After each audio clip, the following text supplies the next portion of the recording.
إن هذا القرآن يهدي للتي هي أقوم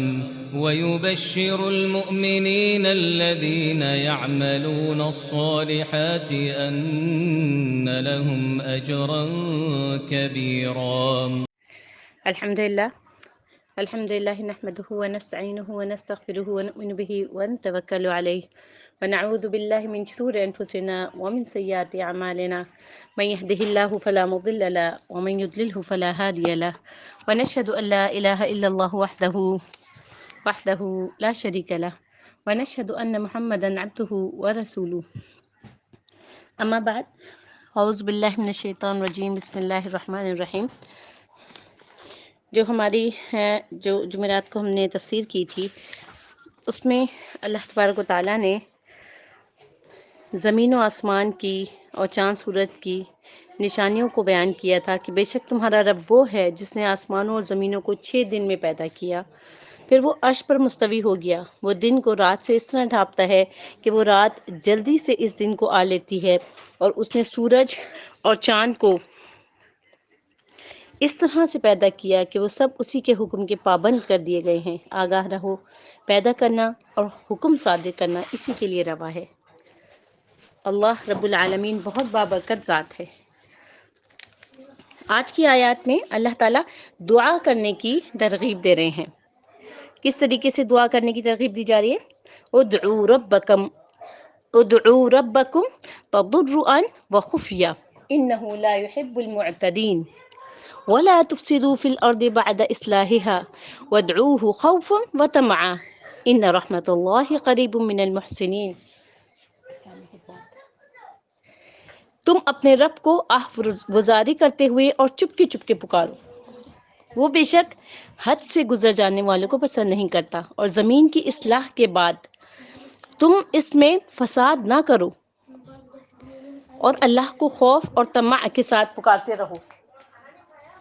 اللہ تبارک و تعالیٰ کو خوف اور طمع کے ساتھ پکارتے رہو، بے شک اللہ کی رحمت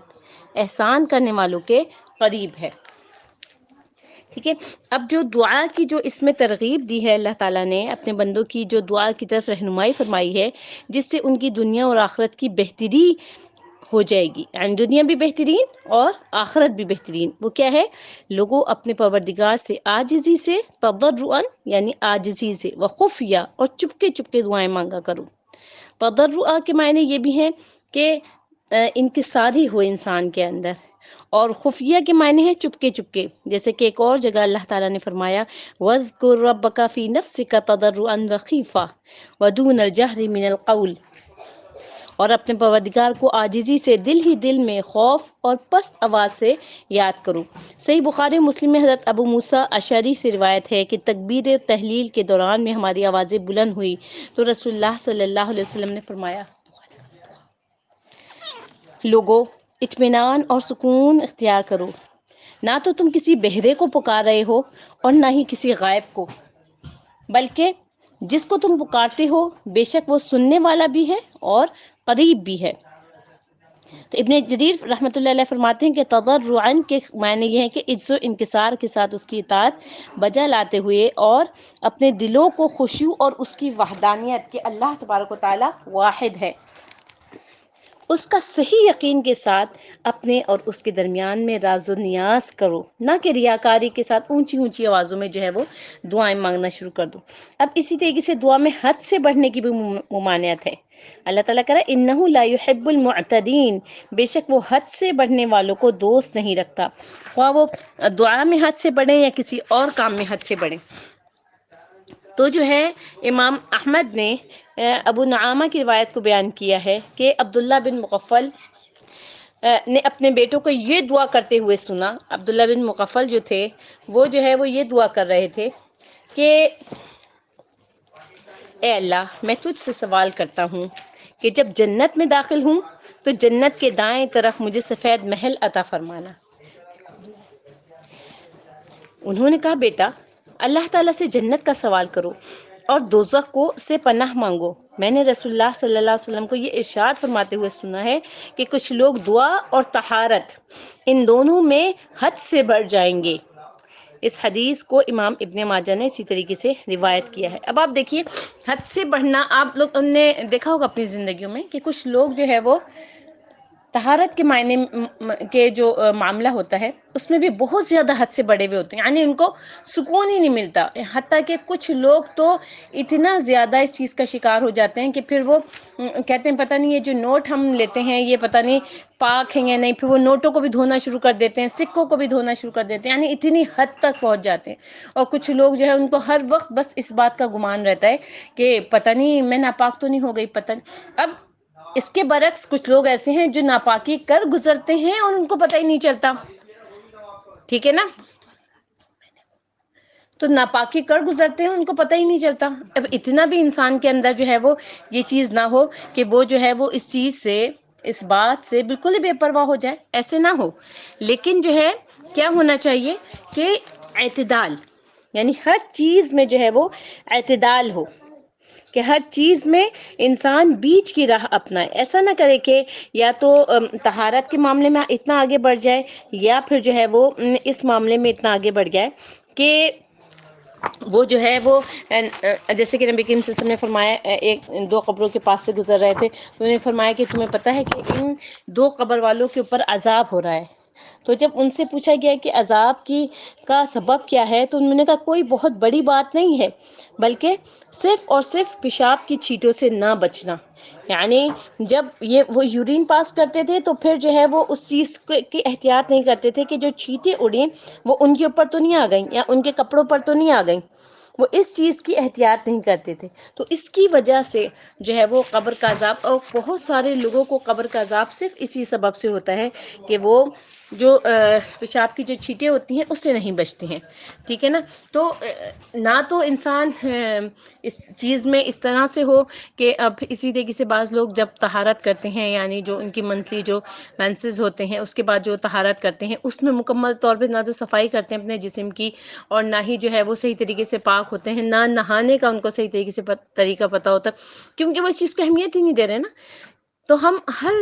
وضو کے بعد اللہ تعالیٰ سے کیا دعا مانگ رہے ہیں؟ اللہم اجعلنی من التوابین واجعلنی من المتطہرین، اے اللہ مجھے توابین میں سے بھی کر دے، یعنی توبہ کرنے والوں میں سے، متطہرین میں سے بھی کر دے، کہ اگر یعنی کچھ ایسی چیز میرے جسم سے لگی رہ گئی تو آپ مجھے پاکیزہ کر دیجئے، ٹھیک ہے۔ اسی طریقے سے وضو کے بعد جو ہے اپنے ہاتھ میں چند چھینٹے لے کے، چند یعنی پانی کا تھوڑا سا، جیسے ہم چلی میں پانی لیتے ہیں ایسے لے کے پھر دوسری چلی میں ڈالنا، پھر پہلی میں واپس ڈالنا، اور اس کے بعد اپنی شرمگاہ کی طرف 3 دفعہ اشارہ کر دینا، یعنی ہلکی سی چھینٹیں جائیں گی، تو اس سے بھی جو ہے وہ کہیں پر بھی کوئی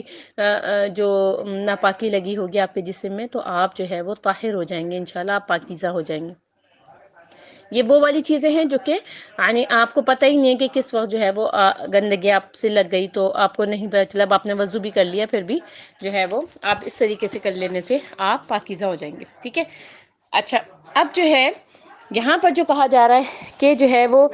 اللہ تبارک و تعالیٰ جو ہے وہ پاکیزہ رہنے والوں کو پسند کرتے ہیں، ٹھیک ہے نا۔ اب اور حد سے جو بڑھنے والے ہیں اس کی ممانعت کرتے ہیں، تو اب حد سے بڑھنا جو ہے وہ ہر چیز میں، یعنی کسی بھی چیز میں حد سے آگے نہیں بڑھنا بلکہ اعتدال کی راہ اپنانی ہے، ٹھیک ہے۔ چاہے وہ عبادات کا معاملہ ہو، چاہے محبت کا معاملہ ہو، چاہے معاملات کا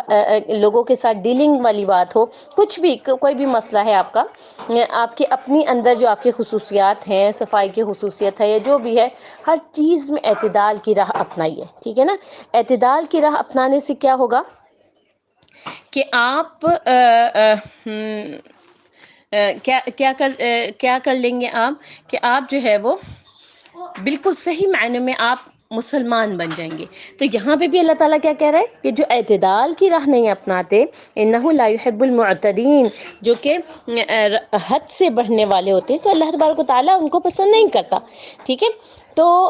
پہلی چیز کیا آئی، ادعوا ربکم تضرعا وخفیا، کہ تم اپنے رب کو آہوازاری کرتے ہوئے چپکے چپکے پکارو۔ اب اچھا، اس میں 2 سچویشنز ہو سکتی ہیں،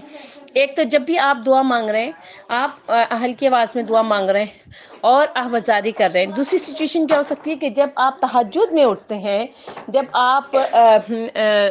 رات کو سب سو رہے ہوتے ہیں، اس وقت جب آپ کی آنکھ کھلتی ہے اور آپ اٹھتے ہیں، تو اس لمحوں میں، ان لمحوں میں جب آپ اپنے رب کو پکارتے ہیں،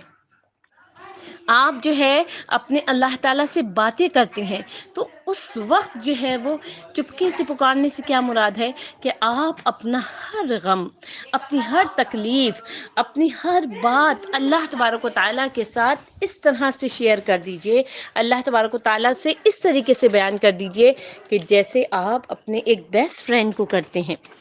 اس طریقے سے آپ ہر بات یعنی چپکے چپکے، یعنی ہر بات، حتیٰ کہ ان باتوں کا جو ہے وہ کسی کو علم نہ ہو، بس آپ کو علم ہوگا اور آپ کے رب کو،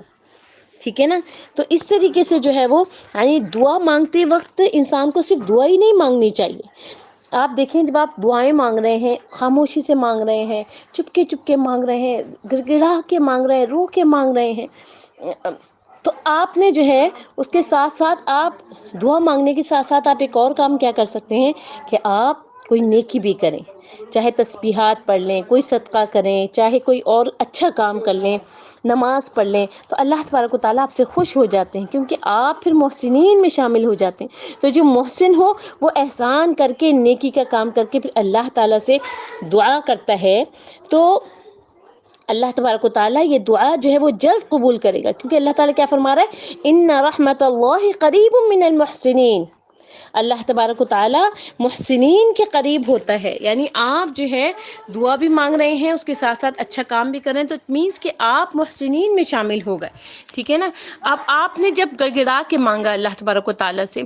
آپ کو رونا آ رہا ہے، کوئی آپ کو تکلیف پہنچی ہے، کسی بھی قسم کی آپ کو کوئی تکلیف پہنچی ہے، پھر آپ اللہ تبارک و تعالیٰ سے کیا کہہ رہے ہیں کہ یا رب العالمین، یا احکم الحاکمین، یہ جو مجھے تکلیف پہنچی ہے یہ میں صرف آپ کو بیان کر رہی ہوں، یہ میں انسانوں کے آگے نہیں روں گی، میں انسانوں کے آگے اپنی تکلیف کو بھی بیان نہیں کروں گی. انما اشکو بثی وحزنی الی اللہ، یا اللہ میرا جو یہ رونا ہے، یہ جو میرا گڑگڑانا ہے، یہ جو میری آہ بزاری ہے، یہ سب کے سب جو ہے وہ انما اشکو بثی وحزنی الی اللہ، یا اللہ صرف تیری طرف ہے، یا اللہ آپ کے لیے میں رو رہی ہوں، آپ کے لیے میں گڑگڑا رہی ہوں، تو یہ میری ساری تکلیفوں کو آپ جو ہے وہ اس کا بہترین مجھے صلہ عطا فرما دے. اسی طریقے سے آپ جو ہے وہ اللہ تعالیٰ سے کہتے ہیں رب انی مسنی الضر وانت ارحم الراحمین، یا اللہ مجھے تکلیف پہنچی ہے اور آپ کو پتہ ہے جو تکلیف مجھے پہنچی ہے وہ اس کا صرف آپ کو علم ہے کہ مجھے کس قدر کی میرے دل کو تکلیف ہو رہی ہے. جو لوگ تکلیفیں پہنچانے والے ہوتے ہیں ان کو اکثر احساس بھی نہیں ہوتا کہ آپ کے دل پہ کیا گزری، آپ نے کیا فیل کیا، آپ نے کیا محسوس کیا، ان کو اکثر پتہ بھی نہیں چلتا ہے، ٹھیک ہے نا؟ تو جو ہے آپ اللہ تعالیٰ سے کہتے ہیں رب انی مسنی الضر وانت ارحم الراحمین، یا اللہ مجھے تکلیف پہنچی ہے اور آپ ارحم الراحمین ہے یا رب العالمین. تو اللہ تبارک و تعالیٰ کو اپنا بیسٹ فرینڈ بنا لیجئے، لوگوں سے اپنی تکلیفوں کا ذکر مت کیجئے، لوگوں کو اپنی تکلیفیں بیان مت کیجئے، بلکہ اللہ تبارک و تعالیٰ جب آپ کو رونا آ رہا ہے، جب آپ کو زیادہ تکلیف، اسی وقت آپ نماز پڑھنے کے لیے کھڑے ہو جائیں، اسی وقت آپ وضو کریں اور نماز پڑھنے کے لیے، پھر آپ کو جتنا رونا ہے آپ سجدے میں جا کر اللہ تعالیٰ کے آگے گڑگڑائیے، اللہ تبارک و تعالیٰ سے مانگیے، پھر آپ دیکھیں گے کہ اللہ تعالیٰ آپ کو کیسا سکون عطا فرمائے گا، کیسا آپ کے دل کو ٹھنڈک پہنچا دے گا، کیسے آپ کی زندگی کو سکون سے بھر دے گا، کس طریقے سے جو ہے وہ اللہ تبارک و تعالیٰ آپ کو اطمینان پہنچا دے گا. کیا آپ اللہ تعالیٰ سے کہہ رہے ہیں کہ یا رب انی لما انزلت الی من خیر فقیر، یا اللہ کوئی بھی آپ نعمت میرے لیے بھیجیں، کسی بھی قسم کی نعمت بھیجیں، میں فقیر ہوں، مجھے دنیاوی چیزوں کی بھی ضرورت ہے اور مجھے آخرت کی تو ضرورت ہے ہی، لیکن مجھے دنیا کی بھی چیزوں کی ضرورت ہے. ربنا آتنا فی الدنیا حسنۃ، یا اللہ مجھے دنیا کی بھی حسنات چاہیے اور آخرت کے حسنات تو چاہیے ہی چاہیے. تو آپ دیکھیں پیاری بہنوں، اصل میں کیا ہوتا ہے کہ ہم جو ہے دنیاوی اسباب کی طرف دیکھتے رہتے ہیں. ہماری جو عادت بن گئی ہے وہ کیا ہے کہ ہم یہ دیکھتے ہیں کہ کس طریقے سے جو ہے کون ہماری اس تکلیف کو دور کر سکتا ہے. اگر بیماری ہے تو ہم سب سے پہلے ڈاکٹر کے متعلق سوچتے ہیں کہ کون ڈاکٹر ہو سکتا ہے جو کہ میری اس تکلیف کو دور کر دے. اسی طریقے سے اگر ہم جو ہے کسی اور تکلیف میں مبتلا ہے، ہمیں فائنینشلی کوئی پرابلم ہے، پھر ہم لوگوں کی طرف دیکھ رہے ہوتے ہیں کہ کون ہمیں قرضہ دے سکتا ہے. پیاری بہنوں، یہ سب کام جو ہے وہ میں یہ نہیں کہتی کہ ناجائز ہے، لیکن آپ نے جو ہے سب سے پہلے اللہ تعالیٰ سے رابطہ کرنا ہے. سب سے پہلے اللہ تبارک و تعالیٰ سے کہنا ہے کہ یا اللہ مجھے یہ تکلیف پہنچی ہے. آپ دیکھیے حضرت آدم علیہ السلام سے جب گناہ ہوا تھا تو ان کو پتا تھا کہ اللہ تعالیٰ تو ہر چیز جانتا ہے، لیکن دیکھیں انہوں نے کن الفاظوں میں دعا کی؟ ربنا ظلمنا انفسنا، یا رب اے اللہ مجھ سے ظلم ہو گیا، میں نے اپنی جان پر ظلم کر دیا. وَإِن لَمْ تَغْفِرْ لَنَا وَتَرْحَمْنَا لَنَكُونَنَّ مِنَ الْخَاسِرِينَ. اگر آپ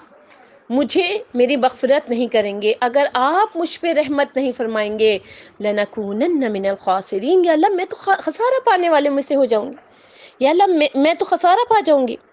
تو یا ارحم الراحمین آپ میرے لیے آسانیاں فرما دیجئے، یا حیو یا قیوم آپ میرے لیے آسانیاں فرما دیجئے. تو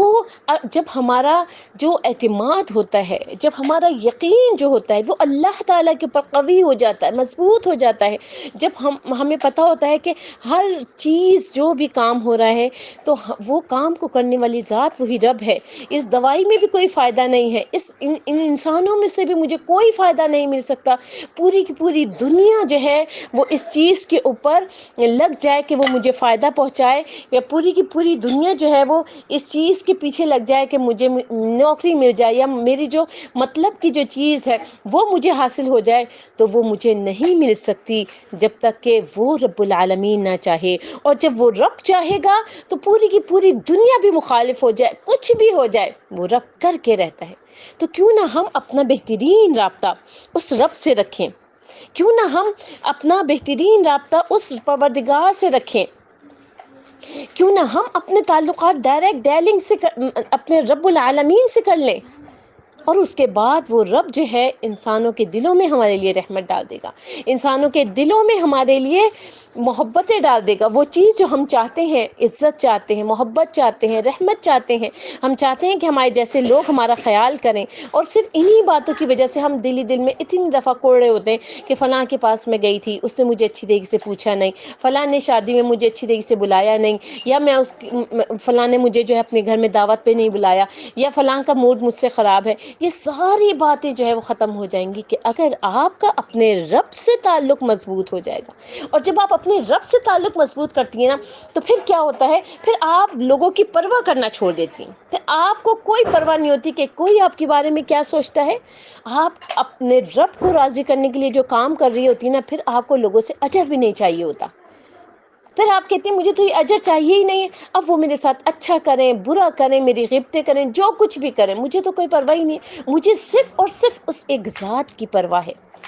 میری پرواہ صرف اور صرف اس ایک ذات سے ہونی چاہیے. میری جو تکالیف ہے، میری جو مصیبتیں ہیں، میری جو آزمائشیں ہیں، میری جو اللہ تبارک و تعالیٰ نے مجھ پہ ہموم اور غموم ڈالے ہیں، وہ صرف اور صرف میں نے اسی رب سے شیئر کرنے ہیں، اسی رب کو بتانے ہیں. اور وہ رب میری بات سنے گا،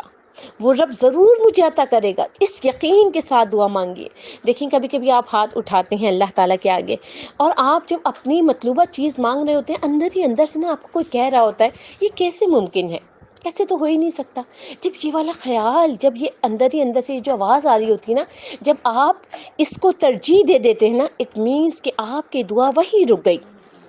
کیوں؟ کیونکہ آپ کا جو یقین تھا وہ متزلزل ہو گیا نا، آپ کا جو اعتماد تھا وہ متزلزل ہو گیا. آپ کا جو رب نے کہا ہے ادعونی استجب لکم، وہ رب جو کہ سننے والا ہے، سمیع بصیر، سننے والا ہے، دیکھنے والا ہے، تو ایسا کیسے ممکن ہے کہ آپ اس کے آگے ہاتھ پھیلائیں گے اور وہ آپ کو عطا نہ کرے، وہ آپ کو اس سے بہترین چیز عطا نہ کرے. بس کبھی کبھی کیا ہوتا ہے، اللہ تعالیٰ کہتے ہیں میں نے سن لیا، میں جو ہے وہ آپ کو کچھ عرصے کے بعد عطا کروں گا. پھر کبھی کبھی اللہ تعالیٰ کہتا ہے اے میرے بندے میں نے سن لیا اور میں نے تجھ سے فلاں فلاں مصیبتیں دور کر دیں. اے رب، اے بندے، میں نے سن لیا ہے اور میں نے تیرے لیے آخرت میں یہ نعمتیں جمع کر دی ہیں۔ اب وہ جو بندہ ہے وہ اس قدر کا جس کے لیے اللہ تعالیٰ نے انسان کے لیے جہول کا لفظ استعمال کیا کہ وہ بہت ہی نادان ہے، بے علم ہے، اور مستعجلاً یعنی بہت زیادہ جو ہے وہ عجولہ کا اللہ تعالیٰ نے لفظ استعمال کیا کہ مستعجل، ہر چیز اس کو فوراً چاہیے ہوتی ہے۔ ابھی منہ سے زبان سے دعا نکلی اور وہ پوری نہیں ہوئی تو پھر بس وہی اللہ تعالیٰ کے اوپر سے اعتماد ختم ہو گیا کہ نہیں کیا فائدہ، میں تو جب سے، یعنی یہ جملہ آپ نے کئی لوگوں کو کہتے ہوئے سنا ہوگا کہ میں تو اتنے عرصے سے دعائیں مانگ رہی ہوں، اللہ تعالیٰ سنتا ہی نہیں ہے۔ کیسے نہیں سنے گا؟ اللہ تعالیٰ نے کہا سمیع بصیر، اللہ تعالیٰ نے، اللہ کہتا ہے میں اپنی سنتوں کو نہیں چھوڑتا، میں اپنی سنت کو پورے کرتا ہوں۔ اگر اللہ تعالیٰ نے قرآن میں کوئی بات فرمائی، اٹ مینس کہ وہ کر کے رہے گا، وہ ضرور آپ کو عطا کرے گا۔ بس آپ مانگنے والے بن جائیے، بس آپ اللہ تعالیٰ سے راضی رہنے والے بن جائیے، بس آپ ایسے بن جائیے کہ آپ کی روح کو جب قبض کیا جائے تو آپ نفس مطمئنہ ہو، کہ فرشتے آپ کو خوشخبری دیں کہ آپ کے مرنے کے بعد بھی آپ کے چہرے کے اوپر وہ بشاشت نظر آئے کہ آپ نے ان فرشتوں کو دیکھ لیا، آپ نے ان فرشتوں کی اس جو ندا تھی، وہ جو خوشخبری تھی جو آپ کو کے لیے وہ لے کر آئے تھے کہ یا ایتھا النفس المطمئنہ، اے اطمینان پانے والی روح، ارجعی الی ربک راضیۃ مرضیہ، تو لوٹ جا کس کی طرف؟ اپنے پروردگار کی طرف، راضیۃ مرضیہ، کہ تو بھی اپنے پروردگار سے راضی ہے اور تیرا رب بھی تجھ سے راضی ہے۔ فادخلی فی عبادی، تو جو ہے میرے بندوں میں داخل ہو جا۔ کتنی بڑی خوشخبری ہے، اور یقین مانیے کہ جس کو یہ خوشخبری ملتی ہے اس کے چہرے کی بشاشت اس بات کی گواہی ہوتی ہے کہ اس کو یہ خوشخبری مل چکی ہے۔ اللہ تبارک و تعالیٰ سے دعا ہے کہ اللہ رب العالمین احکم الحاکمین ہم سب کو اس بات کی توفیق عطا فرما دیجیے۔ یا رب العالمین آپ ہمیں اس بات کی توفیق عطا فرما دیجیے کہ ہمیں اس بات کا سلیقہ بھی نہیں کہ ہم رب العالمین کے آگے ہاتھ پھیلائے ہوئے ہیں، ہم اس رب کے آگے ہاتھ پھیلائے ہوئے ہیں جو ساتوں زمینوں کا مالک ہے اور ساتوں آسمانوں کا مالک ہے۔ ہم بس ایسے ہی ہاتھ کھڑا کرتے ہیں اور اس کے بعد جو ہے ہمارے دماغ کہیں اور ہوتا ہے، ہمارا دل کہیں اور ہوتا ہے۔ یا اللہ ہمیں دعا مانگنے کی توفیق عطا فرما دے، یا اللہ ہمیں دعا مانگنے کے آداب سکھا دیجیے، یا اللہ ہمیں بتا دیجیے کہ ہم کس طریقے سے دعا مانگیں۔ یا رب العالمین ہمیں وہ طریقہ سمجھا دیجیے کہ جن الفاظوں کے ساتھ تیرے انبیاء نے دعا مانگی اور اس کے بعد آپ نے ان کی دعاؤں کو قبول کر لیا۔ یا رب العالمین، یا احکم الحاکمین، یا اللہ ہم بہت گناہ گار ہیں، یا اللہ آپ ہمیں معاف کر دیجیے، یا اللہ آپ ہم سے راضی ہو جائیے، یا اللہ آپ ہم سے راضی ہو جائیے، یا ارحم الراحمین آپ ہم سے راضی ہو جائیے۔ سبحان ربک رب العزت عما یصفون وسلام علی المرسلین والحمد للہ رب العالمین۔ السلام علیکم ورحمۃ اللہ وبرکاتہ۔